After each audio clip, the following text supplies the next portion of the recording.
ভূমির ক্ষেত্রে যত কম জানি ততই আসলে সমস্যাগুলো দেখা যায় যে আমি ব্যক্তিগতভাবে এই বিষয়ে না জানার কারণে আরেকজন ব্যক্তির উপর নির্ভরশীল হওয়ায় তিনি এক মধ্যস্বত্বভোগকারী হিসেবে অফিসের সাথে আমার একটা সম্পর্ক তৈরি করে দেয়, যেটা সবসময় কাজে লাগে না এবং এখানে অর্থবিত্তের একটা নেওয়া দেওয়া হয়। এই কাজটা বন্ধ করার জন্য সরকার বেশ আগে থেকেই এক্ষেত্রে ডিজিটালাইজেশন খুবই দরকার আমাদের, যেহেতু আমরা স্মার্ট বাংলাদেশের দিকে যাচ্ছি। আমাদের এই ভূমি সেবার ক্ষেত্রে সরকার এই কন্ট্যাক্টলেস সার্ভিস এবং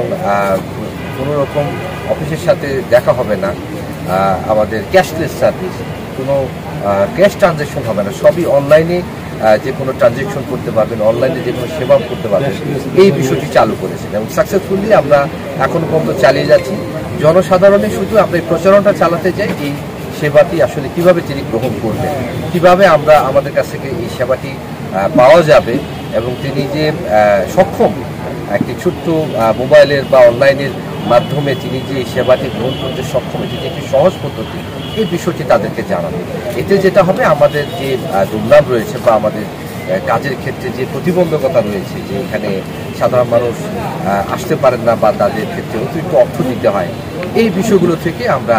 মুক্ত হতে চাই বা আমাদের সরকারের যে উদ্যোগ আসলে মূলত এই সেবাটি সহজ এবং সুন্দরভাবে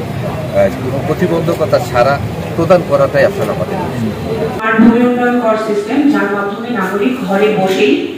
যে কোনো প্রান্তে টাইম কস্ট এবং মানি যে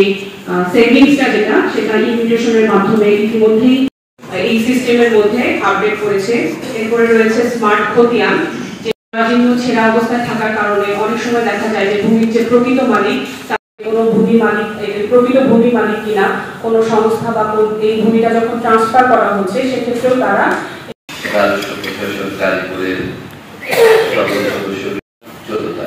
আপনারা খেয়াল করেছেন নিশ্চয়ই আমাদের উদযাপনের জন্য আলাদাভাবে এই কবি বলেছেন বা আমরা ভালো থাকার জন্য কষ্ট, খারাপ থাকার জন্য